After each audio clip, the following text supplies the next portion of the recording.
Now, let's jump into this. Postmortem. We'll jump into it. We'll dive into the good, the bad, the ugly, what we thought of the season in general, what went wrong. Gerald, I'll let you start on this. Whatever way you want to take it, you have the floor.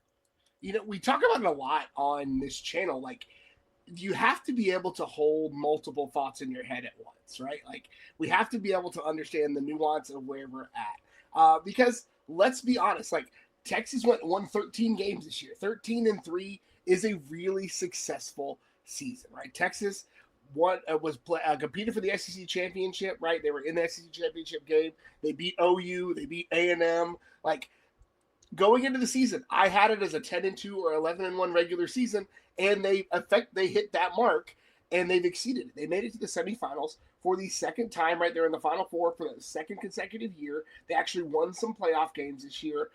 But with that being said, it's hard to also not see the opportunities that were left on the field, right? Texas had a chance to tie the game late in the CFP and the college football playoff against Ohio State and potentially continue to be playing football, right? We'd be having a very different conversation if Texas was able to punch it in from the 1 yard line, right? We might be having a different conversation if Texas was able to play better against Georgia in a couple of spots, right? Like, those are things that we have to reconcile with. Was this a successful season?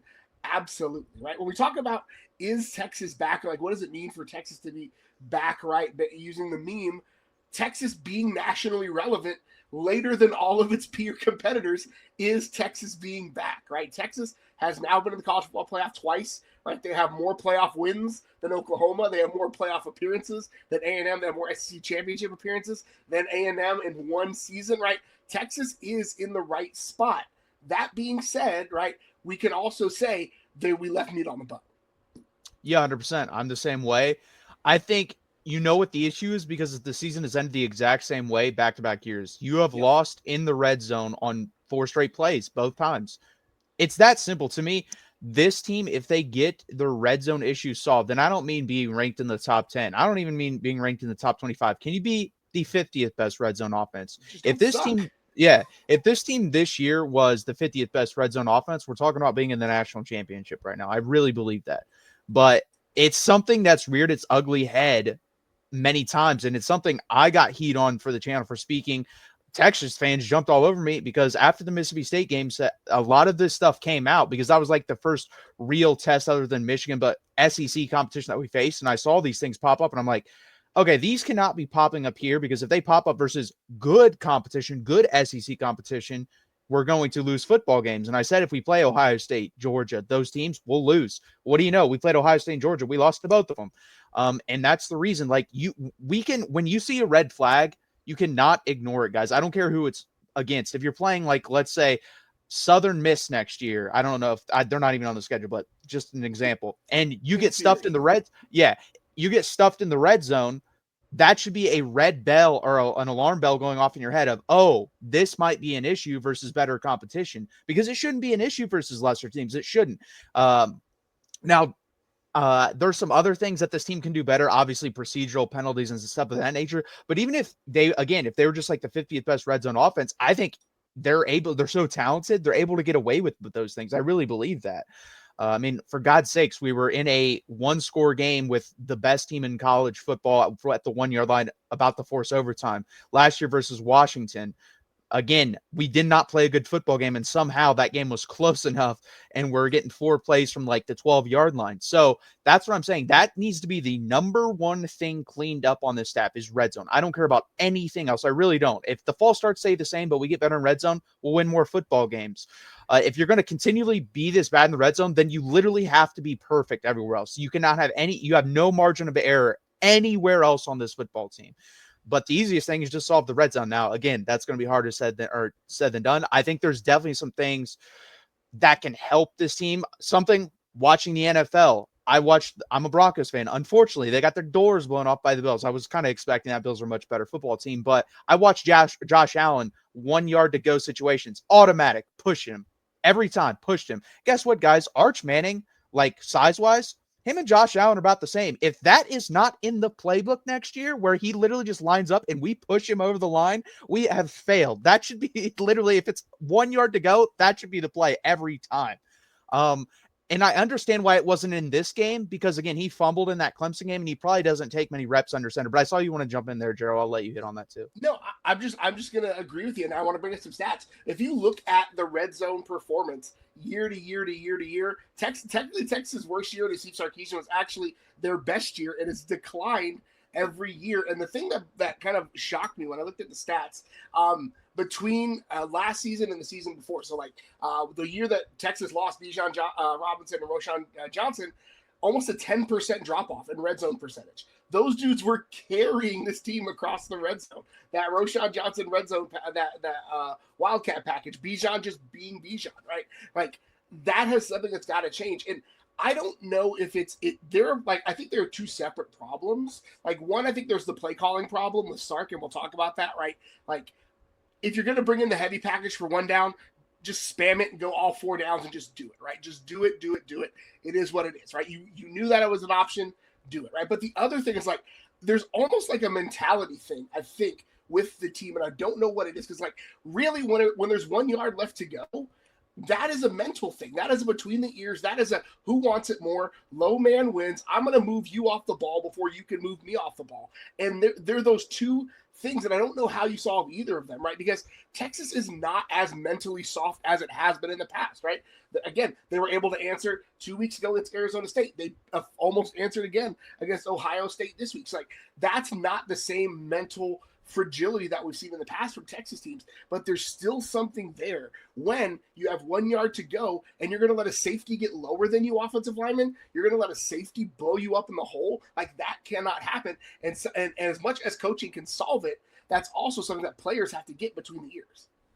Yeah, and I think it is definitely a mentality thing when it comes to, if you look at our offensive linemen, we really only have one guy that's an asshole, honestly, and it was DJ Campbell. No offense, he's our worst offensive lineman. So you can't have your worst guy being your asshole, especially when, let's be honest, he got subbed out a lot of games because he wasn't playing that well. In this game, he got subbed out versus Ohio State. Cole Hudson, I think, took about the majority of the snaps, or at least equal. So it really helps when your best offensive lineman is an asshole, which Kelvin Banks is just honestly just too nice of a person. If you listen to him talk, he's not that dude.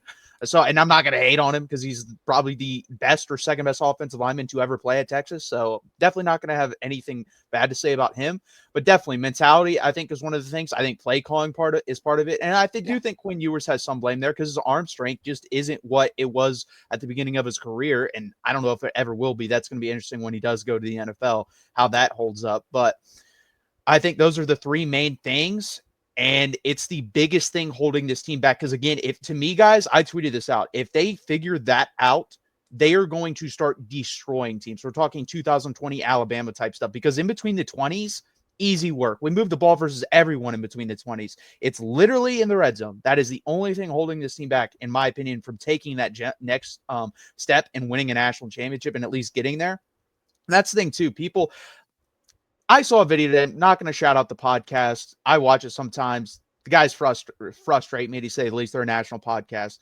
And a question was brought up whether this can be continued at Texas, or is this just like a fad type thing, I guess. And I was like, Steve Sarkisian, as long as he's here with the recruiting class he brings in, transport, we will be fine. We will be here. This is, to me, this is Michigan before a national championship. This is Ohio State on their path to a national championship. This is Georgia before they won a national championship. This is Clemson before they won a national championship.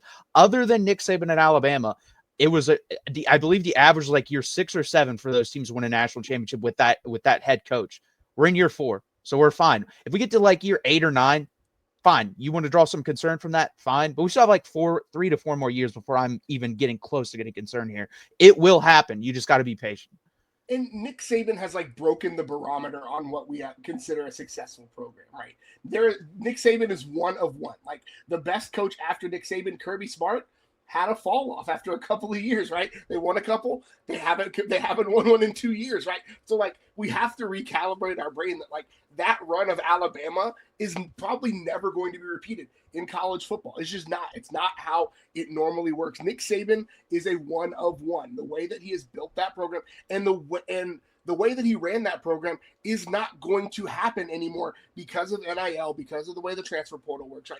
It's just not going to work. So like I feel like we need to unplug the college football router and plug it back in and like reset it from the Nick Saban era, because like the way that we define success in college football is so weird. And again, part of it is we have more games, we have more stakes.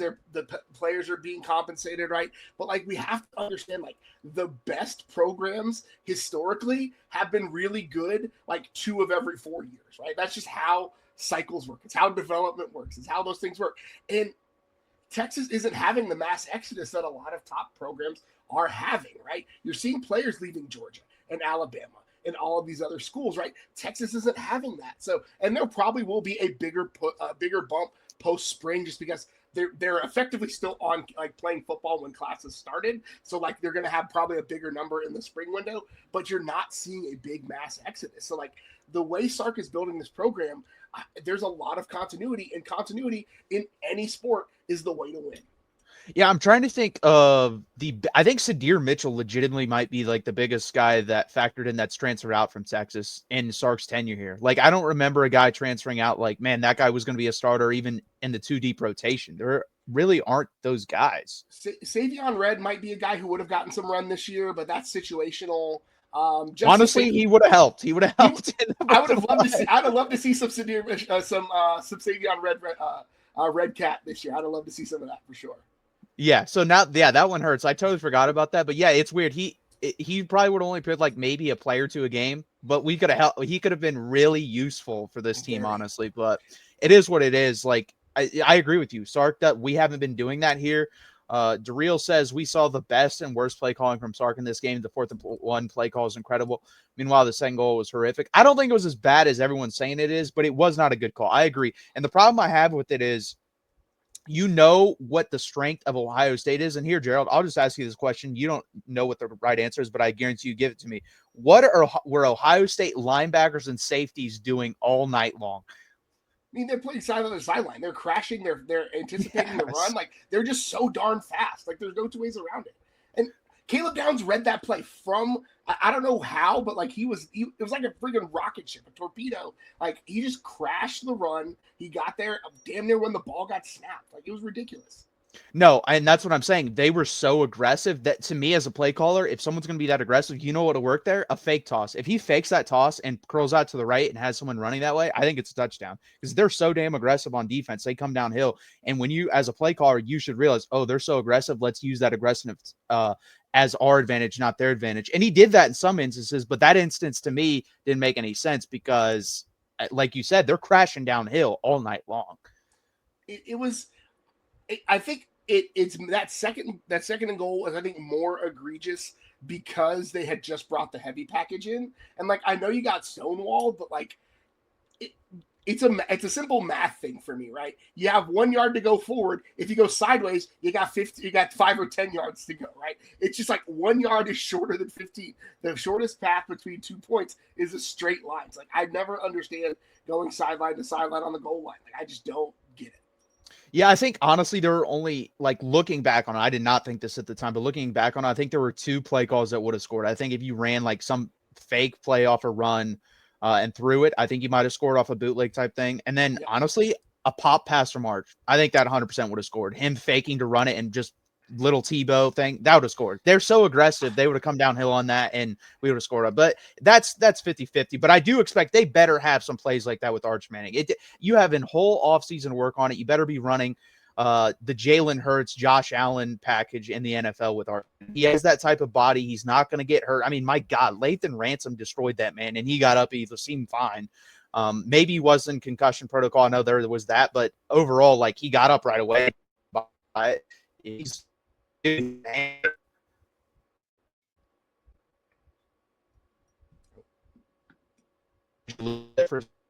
we're having some connection issues. Oh, so, Matthew, back with us. I think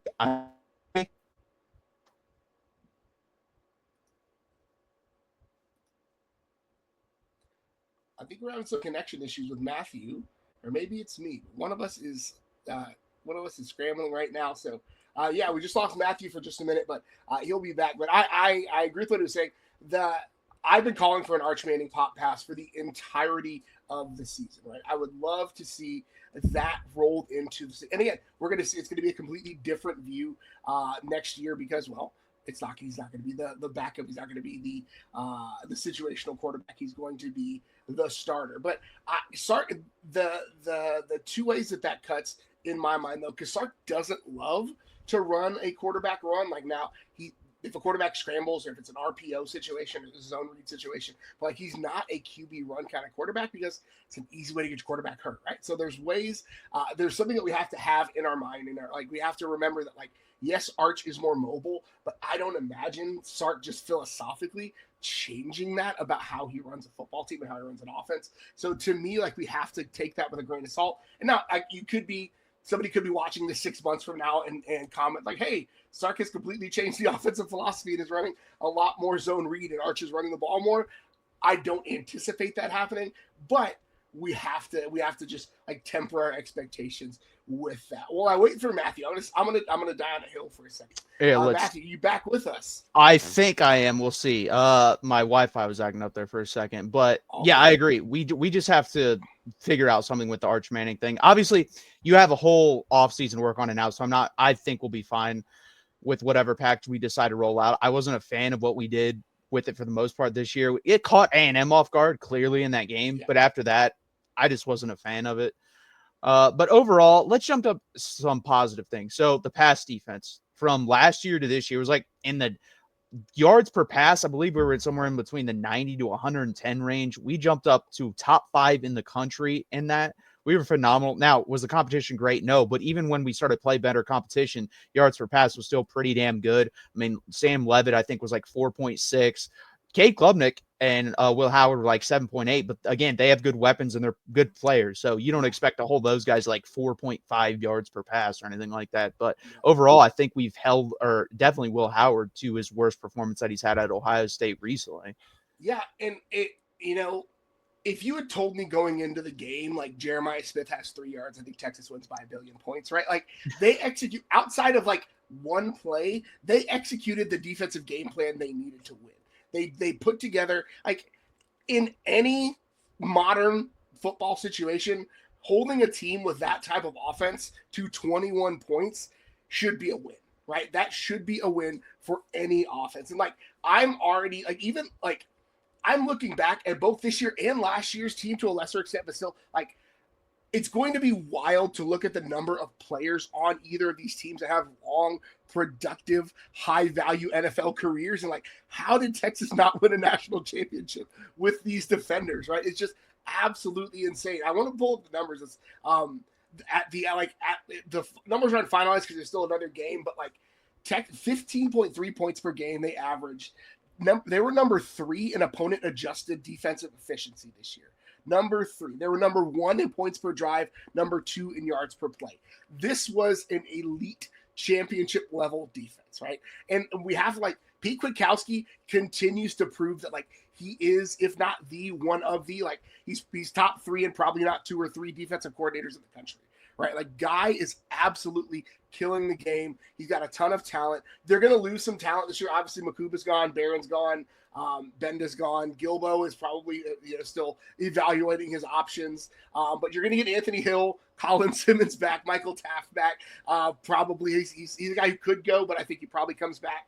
But like the defense continues to be elite, like, and they continue to get better. And I'm a person that got to like be on campus for like the 2004, 2005 defenses that had that level of like 5 or 6 or 7 NFL guys. I got to see the 2008 defense that had like 5 or 6 or 7 NFL guys, and like I would put several of the dudes on this defense over players that I saw on that squad. Especially at the linebacker spot, both of those groups could use some help like it. But Anthony Hill against anybody is probably an unfair proposition. But like this defense was elite in an all-time unit, and it sucks that they were 1 game shy of playing for a national championship.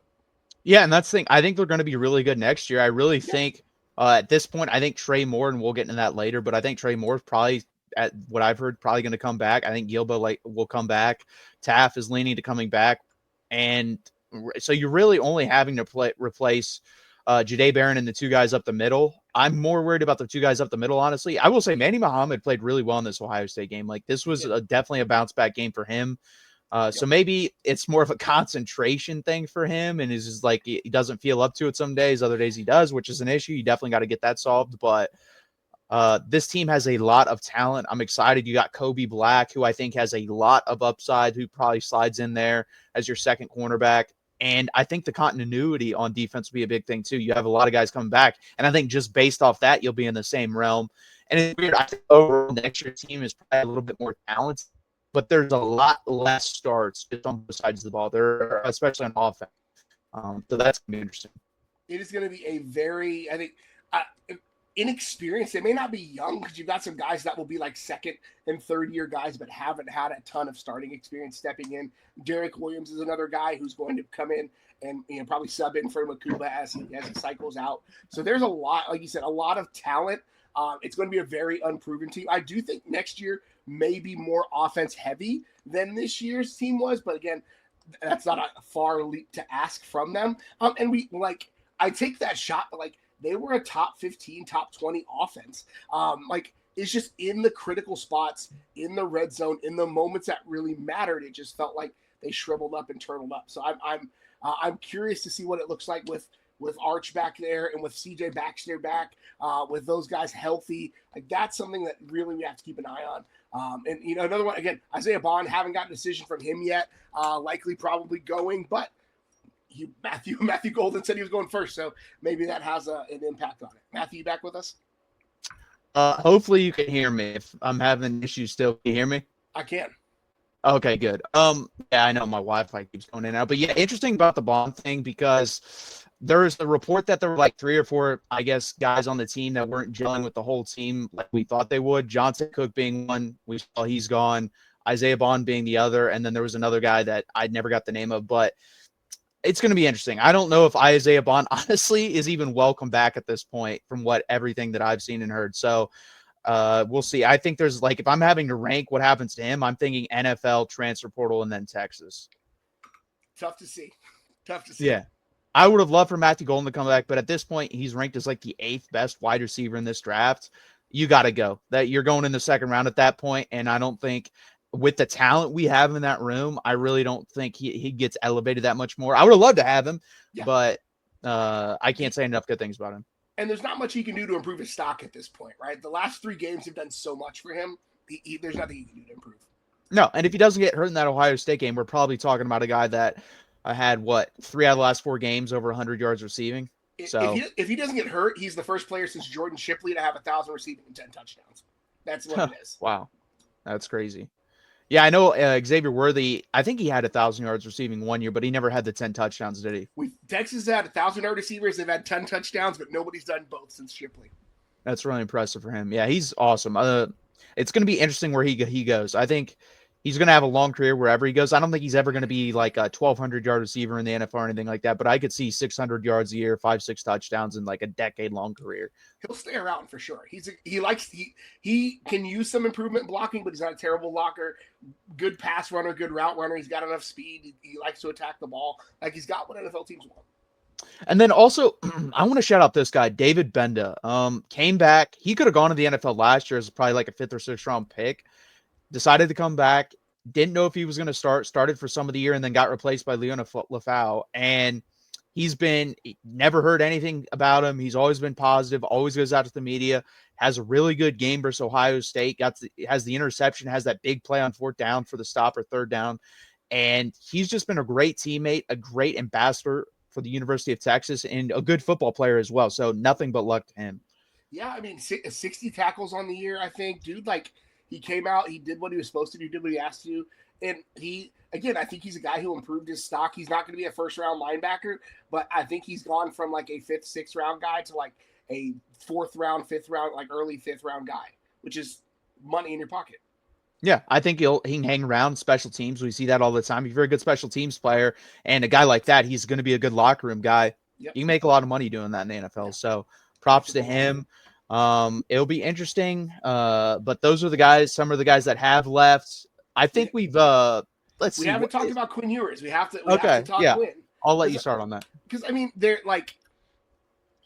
we've said it already on the channel multiple times, but I hate how people are talking about Quinn Ewers at this point, and it's frustrating. Like they're talking about him like he had the game that Drew Aller had the night before, and that's not like we have to like get over this like weird Quinn Ewers brain rot that we all have. I don't get it. Like the guy played outside of one play. I'm not even going to put the interception on him because Texas was in desperation mode and Ohio State was playing prevent defense. Right? He threw up a prayer and he had to like. Outside of the fumble, really, which isn't even 100% on him, he was trying to make a play. It was fourth down in season at that point. He was in a bad spot, so like he played well enough to play. He operated the offense really well in a lot of spots.